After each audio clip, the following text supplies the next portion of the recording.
Manila Broadcasting Company. DZRH. Member, kapisanan ng mga broadcaster ng Pilipinas.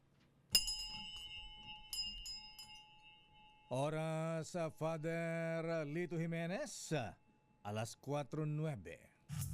Uy! Nakapag-break ka na ba?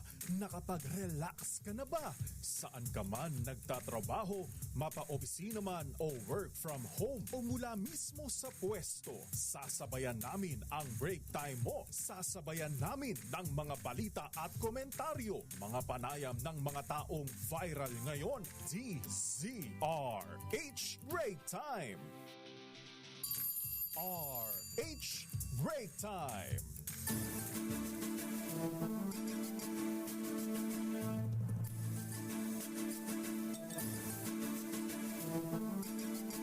Magandang hapon, Pilipinas.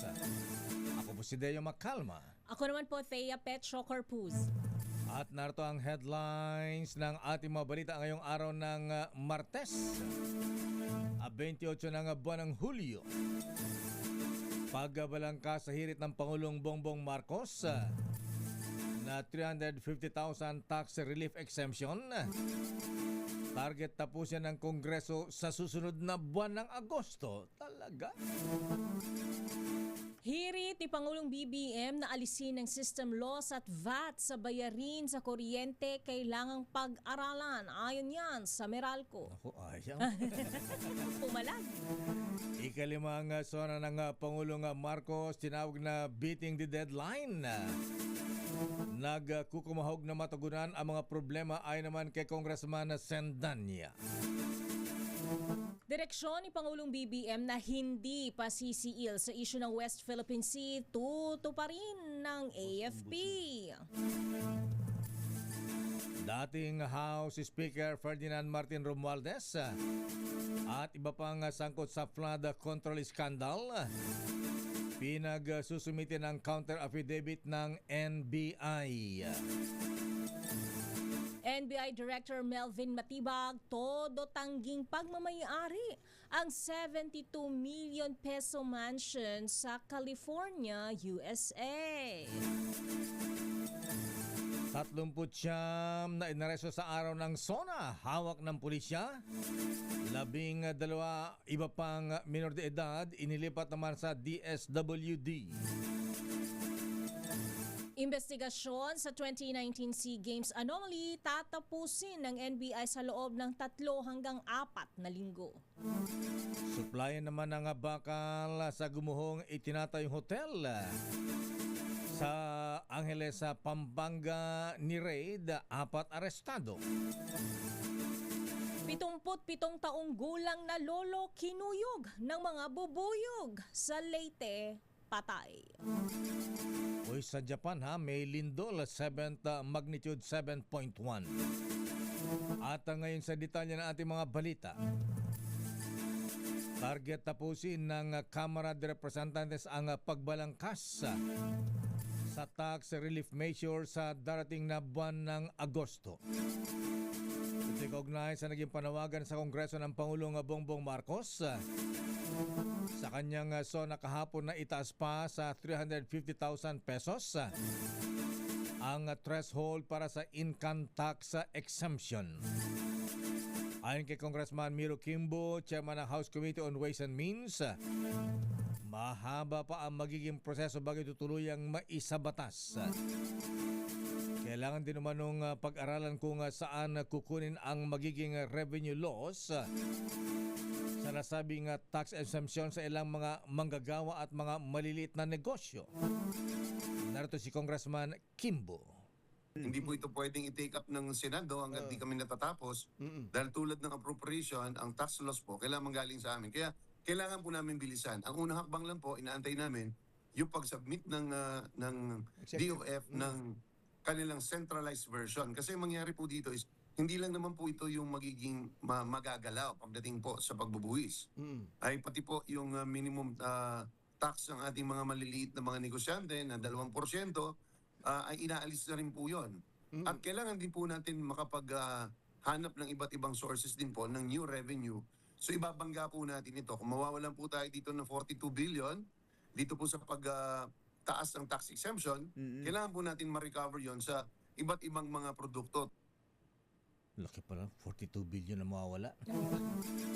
Samantala, lakay kailangang kumilos agad ang Kongreso at pagtibayin ang panukala na magbabawal sa mga distribution utilities na mabawi ang system losses sa pamamagitan ng pagpataw sa electricity bills ng consumers. Ito ang inihayag ni Representative Terry Ridon, Chair ng House Committee on Public Accounts. Ayon kay Ridon, dapat agad nang repasuhin ang mga umiiral na regulasyon sa panig ng Energy Regulatory Commission para mabawasan ang system loss charges habang hindi pa napagtitibay ang bill.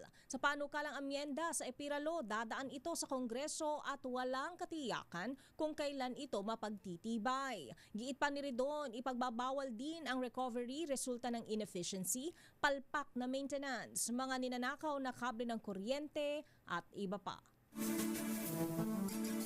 Iginagalang naman daw ng Meralco ang panukala ng Pangulong Bongbong Marcos Jr. na amyendahan ang Electric Power Industry Reform Act o EPIRA Law. Natanggalin na ang system loss charge at value added tax na ipinapata sa mga consumers ng Meralco. Tiniyak ng Meralco na makikilok ito sa mga talakayan kasama ang Kongreso at mahensya ng pamahalaan hinggil sa mungkahing pagbabago sa EPIRA Law.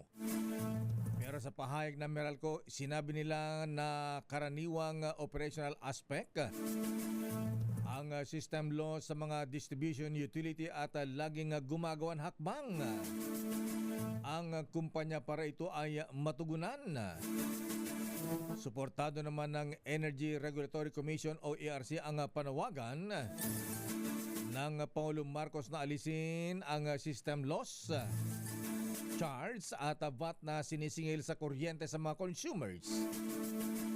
Kaya may pagtulungan na ito sa pamahalaan upang mapangalagaan ang kapakanan ng mga consumers habang tinitiyak na mananatiling maayos at maasahan ang serbisyo ng kuryente sa buong bansa. Ba't nyo kasi sinisingal sa mga consumers? Di naman namin kasalanan yan. Totoo lakay, ninakawan eh. Trabaho nyo yan eh. Kami Ayan. matcha-charge. Tama.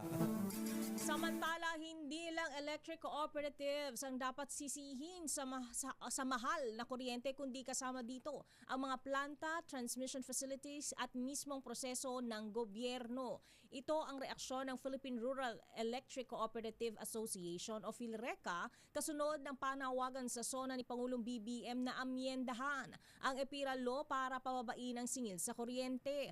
Ayon sa PhilReca, 107 project application ng 62 co-op mula 2011 hanggang 2023 ay nakabinbin pa rin sa Energy Regulatory Commission kaya hindi sila makapag-upgrade ng linya ng metro.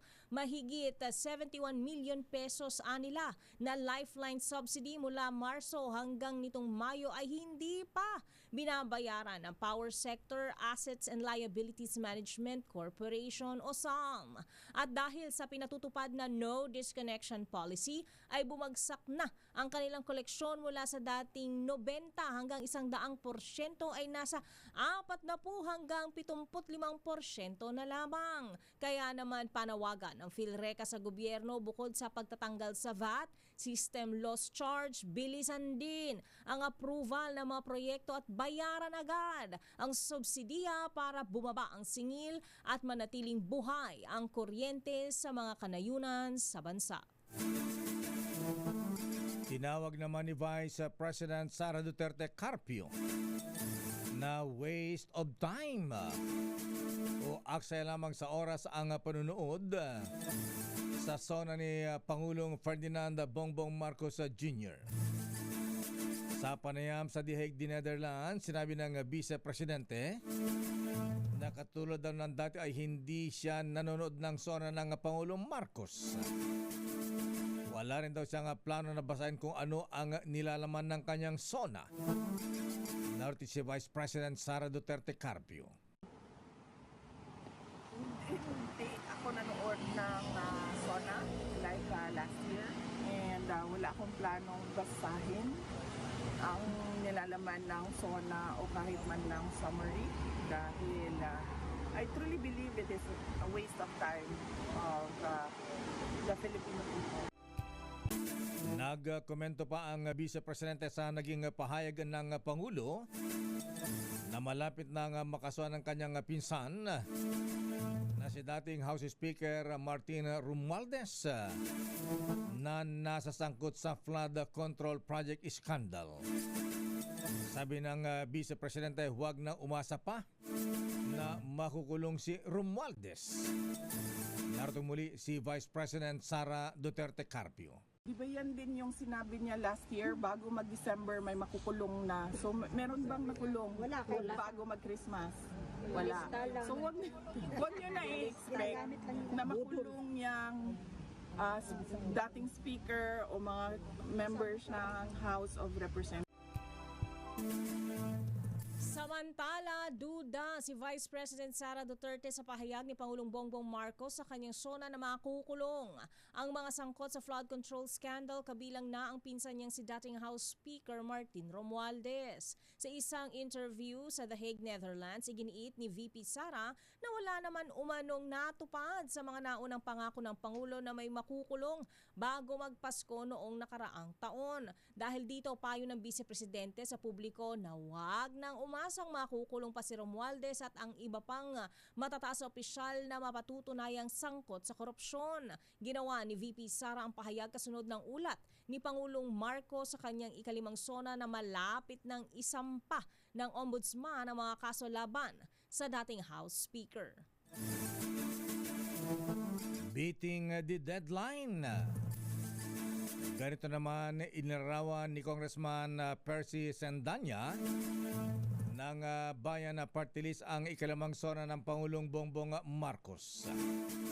Ayon kay Sandanya, tila hinahabol na lamang ng Marcos administration ang pag-aksyon sa isyu ng mababang sahod, mataas na singil sa kuryente at pag-aabol sa mga sangkot sa katiwalian sa nalalabing mahigit isang taong panunungkulan na lamang ng Pangulo.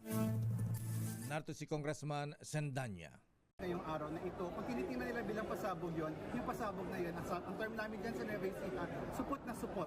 Kasi hindi lamang ito yung kailangan. Kailangan natin ay conviction. At tulad na nabanggit ko kanina, beating the deadline. Kung kailan malapit na ang SONA, nun palang finailan ng kaso.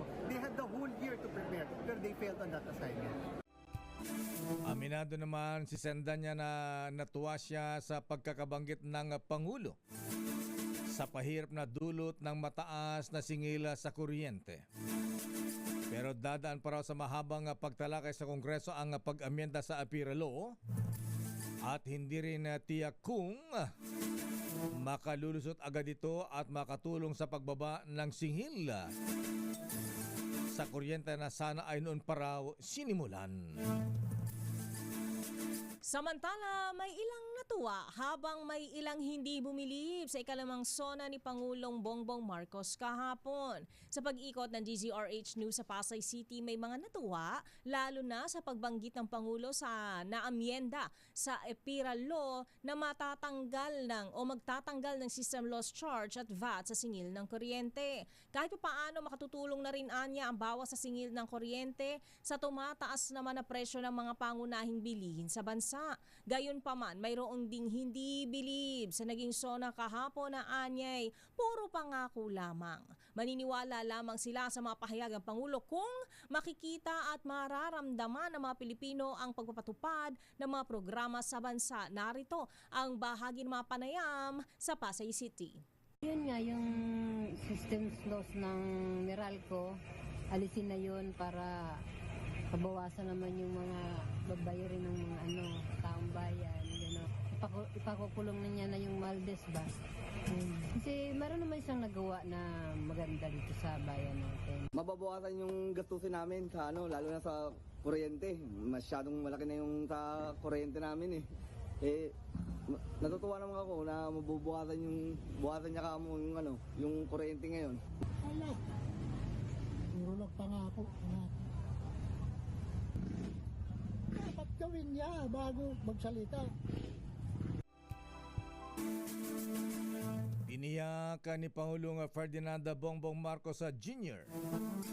na bukas ang kanyang administrasyon sa mamungkahin ng mga lokal na pamahalaan at ng publiko upang higit pang mapabuti ang mga programa ng gobyerno. Inimok ng Pangulong Marcos ang opisyal ng lokal na pamahalaan o LGUs at mga mamamayan na magrekomenda ng mga serbisyong makatugon sa pangailangan sa kanilang komunidad. Ayon sa Pangulong Marcos, mas batid ng mga LGUs ang sitwasyon at pangailangan ng kanilang mga nasasakupan dahil sila ang pinakamalapit sa mga tao. Binagyan din ng Pangulong Marcos na ang pinakamalaga ay maramdaman ng mga mamamayan ang tunay na benepisyo ng mga programa at proyekto ng pamahalaan. Narito ang Pangulong Marcos. Kung kaya namin gawin, kung ito ba, ay kung ano pa ang sasabihin ninyo sa amin, kung ito ba ay makakatulong ng mabuti sa ating mga kababayan, hanggat kaya po ng ating pamahalaan, gagawin po natin para tiyakin na lahat ng pangangailangan ninyo o karamihan ng pangangailangan ninyo ay maibibigay natin sa inyo. Samantala, kinikilala ng Office of the Ombudsman ang ulat ng Pangulong Ferdinand Marcos Jr. sa bayan tungkol sa ginagawang investigasyon sa Flood Control Project Anomaly. Ayon kay Assistant Ombudsman Miko Clavano, nagpasalamat umano ang anti-graft body kay Pangulong BBM dahil hindi sila pinipigilan na gawin ang kanilang trabaho. Kahit umano kaalyado o malapit sa Pangulo ang matamaan ng investigasyon, ay hahabulin pa rin nila kung may mga ebidensya. Ito ang reaksyon ng Ombudsman sa binanggit ni Pangulong BBM sa kanyang sona na malapit na umano makasuhan ang kanyang pinsan na si dating House Speaker Martin Romualdez. Paliwanag ni Clavano, ganito dapat ang pagpapanagot o accountability. Walang pakiusapan at walang palakasan. Babalikan natin ang ilang pang detalye na ating mga balita. Dating House Speaker Martin Romualdez at iba pang sangkot sa flood control scandal. Pinagsusumite ng counter affidavit. Ba't ngayon lang? Isang taon? NBI Director Melvin Matibag itinatanggi na siya ang nagmamay-ari ng isang mansyon na nagkakalaga ng 72 million pesos sa California, USA. Samantala, investigasyon naman sa 2019 SEA Games sa Anomaly. Tatapusin daw ng NBI ng 3 hanggang 4 na linggo. At supply naman ng bakal sa gumuhong itinatay hotel sa Angeles. Ni Raid, 4 ang inaresto. Ang detalye na mabalitang yan sa ating pagbabalik dito sa ating palatuntunang Break Time. RH Break Time. Oras, Mr. Cesar Lee, Mr. Michael is my guy, Kuyang Larry Francisco. Aloha, alas 4:28.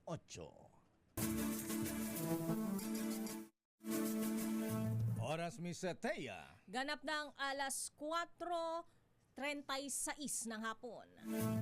Bago ang detalye ng ating mga balita, standby, Leta Narciso. Aba, ang Pangulong Marcos nagbuhos, ha? Anong binuhos? 250 million na tulong pinansyal sa Davao. Mungkayang paggamit naman ng nuclear energy, tinutulan ni Senator Risa Hontiveros. Amyenda sa EPIRA Law, kaya mapagtibay bago magpasko. Wag nang paabutin ng Pasko, kaya pala Yan naman tayo naman Pasko-Pasko lang kayo 18 maleta boys na kinabilang ng ilang dating tauhan ng Marines at Attorney Baligod, pinakakasuhan na ng DOJ. Ayon naman kay dating Senador Trillanes.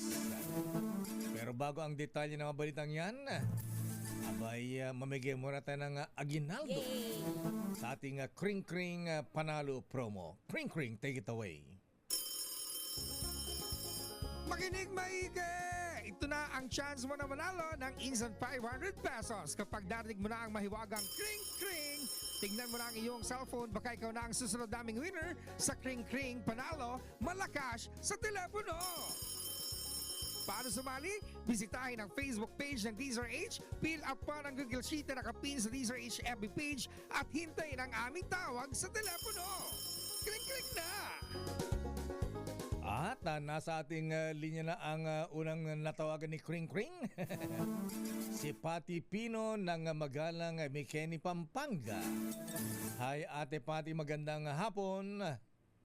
Magandang hapon po. Ayan, kumusta kayo Ate Pati? Ayan, Pinong-pino ang apelyido ninyo, ano ha? Ganda naman ang apelyido. Fine, Ayan, Pati. fine.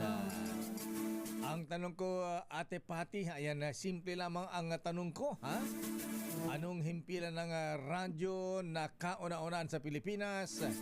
At number 1 na naman. DZRH po. Ang galing-galing mo talaga, Ate Pinong-pino, Pati. klaro-klaro Ayan, na kayo. klarong-klaro, ha? Congratulations. At isa pang natawagan ni Kring Kring, Miss Teya. Mas malapit-lapit lakay. Ito kaya mo ito, ha? Ayan.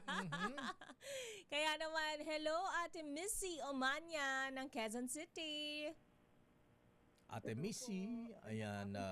Para kung tinatawag yung sarili ko lang na kayo. Parang malamya si ate, di pa nagkakape. Ayan. Ate Missy. Ayan. Ayan. Okay Tanungin mo na. na si Ate Missy. Anong himpilan ng radyo ang kauna-unahan at number 1 hindi lamang sa Magalang, Pampanga kundi pati na rin sa Quezon City? Walang iba kundi DZRH. Oo, ito. Walang iba. Congratulations sa Ate Missy Umanya ng Quezon City at Pati Pino ng Magalang Mikeni, Pampanga. May premyo kayo kay Kring Kring. RH Break Time. Hatawin na natin ang mga balita pero ito muna ang balita mula sa Japan. Tumama isang may kalakasang lindol na may magnitude 7.1 sa timog na bahagi ng Japan, partikular sa Kumamoto Prefecture ngayong araw. Ayon sa Japan Meteorological Agency o GMA, dahil sa lakas ng pagyanig, naglabas na otoridad ng tsunami warning na abot hanggang 1 meter sa mga baybaying lugar, kasabay ng emergency warning sa mga kalapit na probinsya sa Kyushu Island. Wala namang napaiulat pang pinsala ng lindol habang minomonitor ang epekto ng lindol na ito. At nilino naman ng PHIVOLCS na walang anumang banta ng tsunami sa Pilipinas kasunod nga ng malakas na lindol sa bansang Japan. Report Miss Teya. Pangulong BBM nagbuhos ng halos 250 milyong pisong tulong pinansyal sa pagbisita sa Davao Region. Idetalye mong balitang yan, RH14, Leth Narciso. Miss Leth. Isaya lakay na mahagi si Pangulong Ferdinand Marcos Jr. na aabot sa 133 million pesos na halaga ng agricultural machinery, farm inputs at fisheries assistance sa Davao Region. Kasama ng Pangulo si Agriculture Secretary Francisco Chu Laurel sa distribusyon sa halos 10,000 mga magsasaka at mangingisda sa lalawigan. Sinakyan rin ni Pangulong Marcos ang pagbebenta ng nasa 14,000 kilo ng murang bigas sa ilalim ng benteng bigas meron na. Pinangunahan naman ng Pangulo ang ceremonial turnover ng 113 million pesos sa Social Civic Project Funds Assistance para sa higit 500 barangay sa 3 lalawigan sa Davao para sa community development projects. Kabilang dito ang 47.4 million pesos para sa Davao de Oro, halos 45 million pesos para sa Davao del Norte at 21 million pesos para sa Davao Occidental. Si Leth Narciso para sa DZ. Yes, okay? Daya ng Pangulong Marcos, ba't hindi binigyan ang Davao City? Agbibingay dan lakay. Dapat binigyan din ng Davao City. Ayan, kahit na galit ang mga Duterte sa kanya. Hindi, lahat naman lakay ay meron eh. Meron. Agbibingay dalatan. Una na sila o susunod, hintay natin. Okay. Kasi buong Pilipinas naman ay mabibigyan lakay. Lahat ng barangay. Dapat inuuna ang mga Duterte para hindi nagagalit sa Marcos administration. Priority. Oo, baka sabihin ano sila, pinababayaan. Ayan. Maraming salamat, Miss Let. Balik sa inyo lakay at Visaya. Samantalang mungkahing paggamit ng nuclear energy, tinutulan ni Senator Risa Hontiveros. Bakit niya ayaw? Raymond Dadpaas. Raymond, please come in. Mayor Mistaya, ngayon pa lamang ay nagpahayag na ng pagtutol si Senador Risa Hontiveros sa mungkahing paggamit ng nuclear energy na pagkukuhanan ng supply ng kuryente. Ito ay kasunod ng pahayag ni Pangulong Bongbong Marcos sa kanyang State of the Nation Address Uso na ikonsidera ang paggamit ng nuclear energy. Ayon kay Hontiveros, walang indigenous na mapagkukuhanan ng supply ng materyales para sa nuclear energy, kundi kailangang mag-import ng active o radioactive materials na kababahala din ang problema sa disposal ng nuclear waste. Katwiran ni Hontiveros, napakarami pa nating maaring mapagkuhanan ng renewable energy na hanggang ngayon ay hindi pa nagagamit. Kabilang sa renewable energy ang hydro o dam, solar at wind power na mas ligtas kaysa sa nuclear energy. Narito si Senador Risa Hontiveros. I'm sorry, hindi ako sang-ayon sa pag-celebra ni Presidente tungkol dyan. Dahil hanggang ngayon, wala naman po tayong indigenous na raw materials para sa pag-generate ng nuclear energy. Iaangkat pa po natin lahat yan ng mga radioactive materials. At hanggang ngayon, wala pa po tayong siguradong pamamaraan na i-dispose of ng ligtas ang mga radioactive wastes. At sa kabilang dako, ihama na napakarami pa po natin mga potensyal at underdeveloped pa na renewable energies na litas dito sa ating archipelago, libre po sa atin, ligtas kumpara sa nuclear energy. Ito si RH20, Raymond Dadpaas para sa Raymond. Una sa Pilipino, Mayor. Bukas ay magpapatuloy ang impeachment trial ni VP Sara. Ayan na. Anong oras at sino ang mga testigo bukas? Alas 10 ng umaga, Mayor, hanggang alas 3 ng hapon ang gagawin na impeachment trial bukas. Ang problema, Mayor, merong isang interview namin dito kay Attorney Tonggol kanina, ay baka magbago yung schedule dahil doon sa kahilingan ng prosecution na article by article ang presentation ng prosecution at defense. Ibig sabihin, gaya ng nangyari ngayon, katatapos lamang ng presentation ng Article 4, ito yung pagbabantar umano ng VP Sara kay Pangulong Bongbong Marcos, First Lady at kay dating Speaker Martin Romualdez. Ang gusto ng prosecution, Mayor, ang depensa naman ang magpipresenta ng kanilang ebidensya para matapos na, pag matapos na yung depensa, then masasabi na totally ay isang tabi na yung Article 1 bago sila tumawid, o Article 4 bago sila tumawid sa Article 1 na yun ang gusto nilang susunod na pag-usapan. Ito yung maling paggamit umano ng confidential funds na yun. Kung sakaling magbabago, ay baka hindi makapagpresenta bukas ang prosecution para sa Article 1, kundi ang mangyari, kakanselan yung presentation, baka sa Monday, yung defense ang magpresenta ng kanilang testigo doon sa ika-4 na articles of impeachment. Di ba normal naman na Raymond na yung prosecution muna yung nagbibinta ang magpresenta bago sumagot yung depensa? Di ba dapat ganon? Oo nga, mauuna, Mayor, yung prosecution, pero ibig sabihin kasi ang parang yung unang pag-usap kasi kumbaga 1, 2, 3, 4 tatapusin lahat ng prosecution at saka 1, 2, 3, 4 magpipresenta naman yung depensa. So ibig sabihin para bang kapag natapos yung Article 1, yung depensa naman ang magpresenta doon pa rin sa Article 1 para hindi magulo yung presentation na kapag natapos yung isang article, saka sila mag-uusap ng ibang article. Kumbaga mag-change topic lang kapag done up both parties, ganyan. Kaysa yung tumawid ka na sa kabilang partido o sa kabilang topic, tapos pagdating sa depensa, babalikan mo ulit yung natapos na. Yan ang gusto nila mangyari. Okay. At sino ang witness bukas?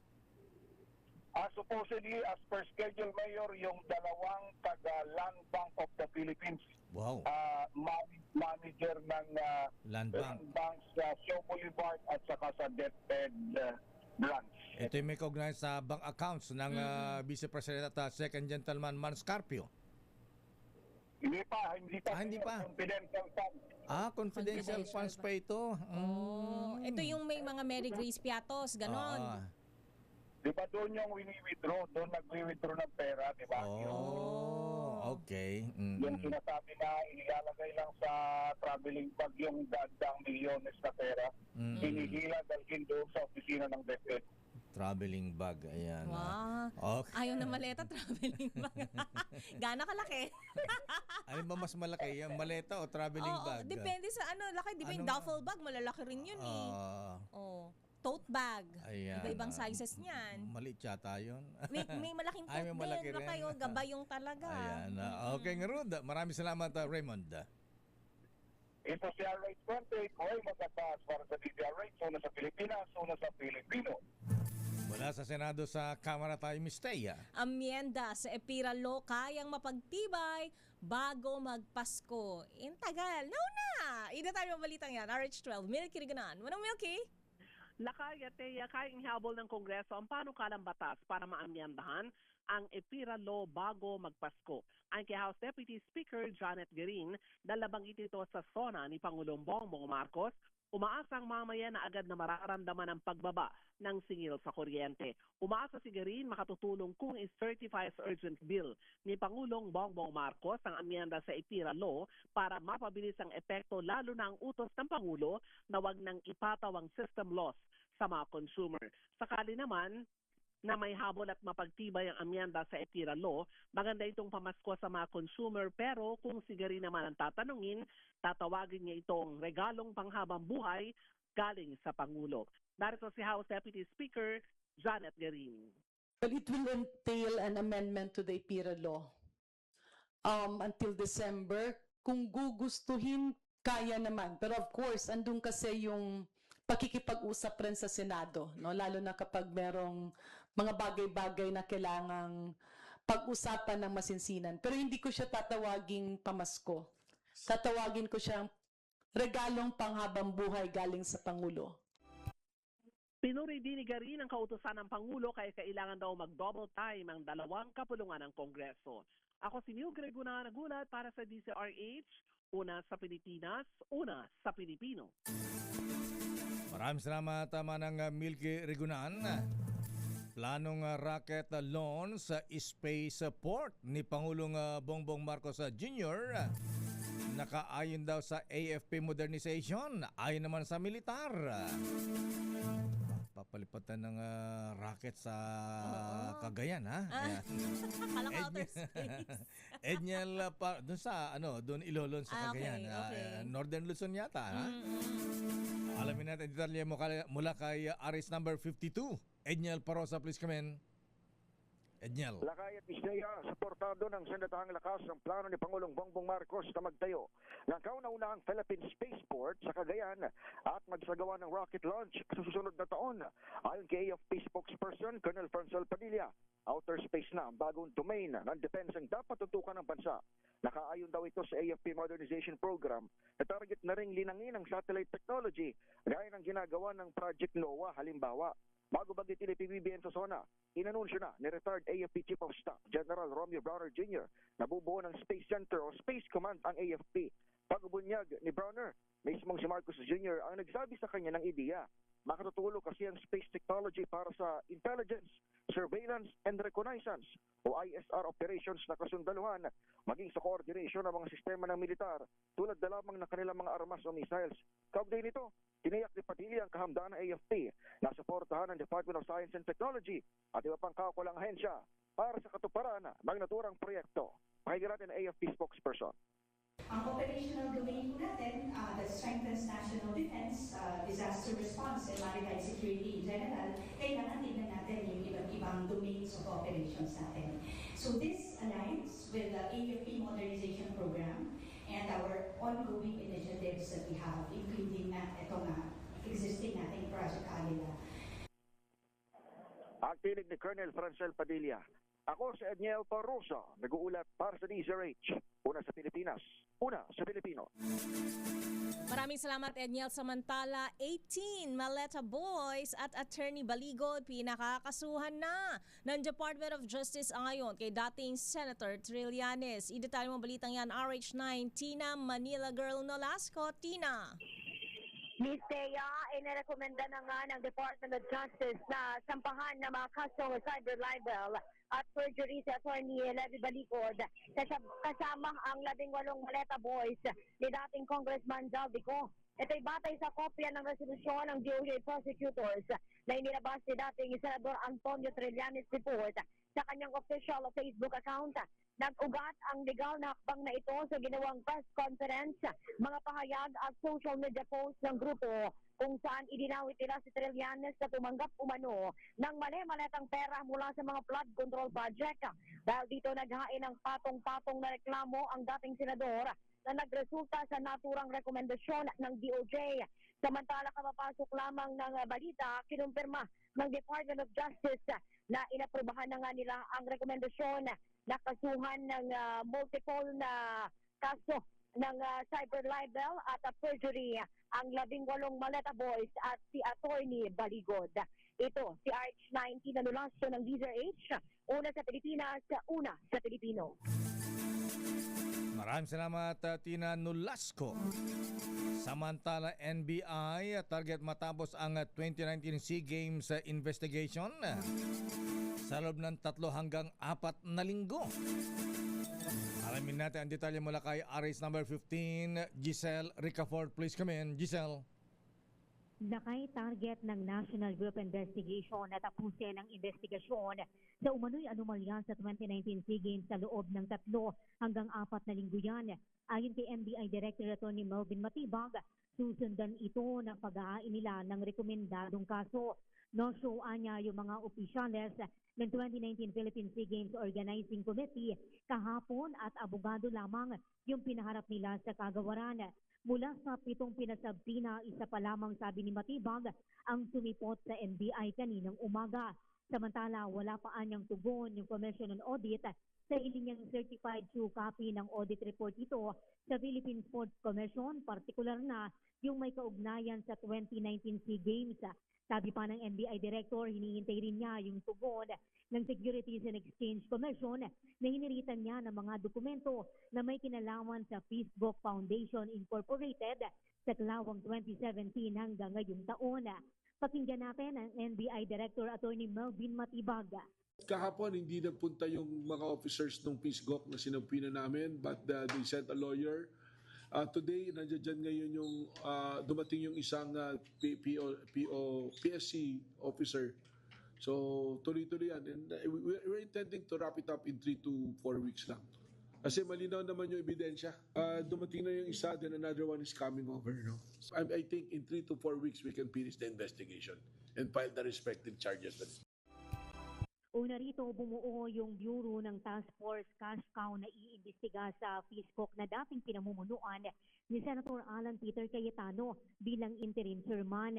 Sa hawak na mga dokumento ng NBI, tumanggap di umano yung nasabing non-government organization ng 6.7 bilyong piso na pondo mula sa Philippine Sports Commission, Philippine Olympic Committee, gayon din sa Budget Department para sa 2019 SEA Games. Ito si Giselle. Para sa Takay. Anong sabi ni Director Melvin Matibag dun sa sinasabing bahay daw nilang mag-asawa ni Congresswoman Ana Matibag doon sa California, USA worth 72 million pesos? Lakay, totally fake news yan at nagkataon lamang Lakay Ang sabi ng direktor na yung owner na nakabili ng 72 milyon na mansyon doon sa California noong 2004 ay kanyang kapangalan. Sa katunayan, Lakay, yung sinasabi, yung nililing sa kanilang mag-asawa na mansyon na yan, noong 2004 na na-acquire yung property na yan, hindi pa sila magkakilala ni Congresswoman Ann Matibag, Lakay.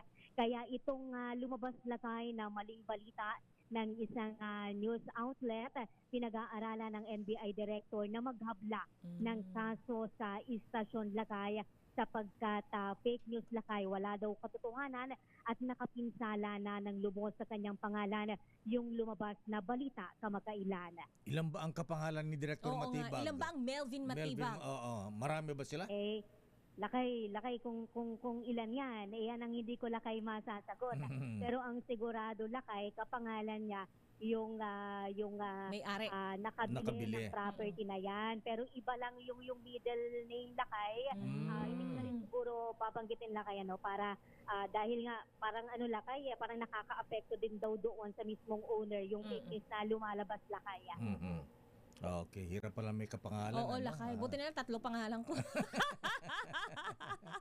Okay nga, Ruth. Maraming salamat, Giselle.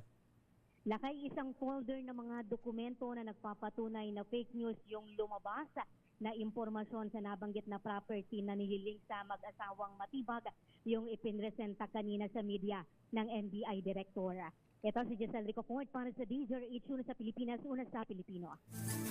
Samantala, pinagsusumite ng ombudsman si dating Speaker Martin Romualdez at iba pang sangkot sa kanilang counter affidavit bilang bahagi ng preliminary investigation kaugnay sa kasong flood control project. Ayon kay Assistant Ombudsman Miko Clabano, May 15 days sina Romualdez mula sa pagtanggap ng order para magsumite ng kanilang sagot at depensa sa akusasyon. Kapag nakapagsumite na ang lahat, ay sinabi ni Clabano na saka pa lamang susuriin ng ombudsman ang mga ebidensya upang desisyonan kung merong sapat na batayan para sampahan ng kaso sina Romualdez. Sa hiwalay na pahayag, nagpasalamat ang ombudsman dahil binigyan sila ng kalayaang mag-imbestiga nang walang nakikialam kahit pahumantong ang mga ebidensya sa mga taong malapit mismo sa Pangulong Marcos. Samantala, Lakay, dumako na tayo sa ating Break Time Global. Sa ating report mula sa abroad, may nakulong na naman. Ulit-ulit, Lakay. Ex-South Korean President Yoon Suk Yeol balik kulungan matapos lumabag sa election loss noong 2022 presidential campaign. Idatay mo balitang yan, James Galange. Muling sinintensyahan si former South Korean President Yoon Suk Yeol na 18 buwang pagkakakulong ng korte dahil naman sa paglabag ng mga election law noong 2022 presidential campaign. Ito'y dahil sa mga maling pahay na kanyang binitawan kung saan itinanggi niyang paratang na ipinakilala niya ang isang abogado sa isang dating opisyal ng buwis. Itinanggi rin niya ang pagkita nila ng kanyang asawa at dating First Lady na si Kim Kyung-hee sa shaman na si John Sung-bae, isang ugnayang mahigpit na sinuri noong panahon ng kampanya sa halalan. Dahil dito, bukod sa pagkakakulong, inatasan din ng People Power Party ang partidong kinabibilangan ni Yeol na isauli sa National Election Commission ng halos 40 billion won o mahigit $27 million ibinayad bilang reimbursement sa kanilang gastusin sa election campaign. Ito si James Galange ng DZRH TV. Una sa Pilipinas, una sa Pilipino. Sa South Korea, dami rin presidente nakukulong, ha? Lakay. Oo. In fairness, nagkukulong sila ng presidente. Sa sports, Miss Thea. Pangulong BBM, pinuri sina Alex Ayala at Philippine Women Football Team. Idatay mo balitang yan, Millie Borja. Binigyang diin ni Pangulong Ferdinand Bongbong Marcos Jr. ang kahalagahan ng sports sa kanyang ikalimang State of the Nation Address o SONA, kung saan pinuri niya sina Filipina tennis star Alex Ayala at ang Philippine Women's National Football Team sa pagbibigay inspirasyon sa mga Pilipino. Ayon sa Pangulo, hindi lamang nagbibigay ng aliwang sports, kundi mahalaga rin ito sa pagpapanatili ng mabuting kalusugan. Mahalaga rin ang ating sports. Itinaas natin ng triple ang suporta natin dito.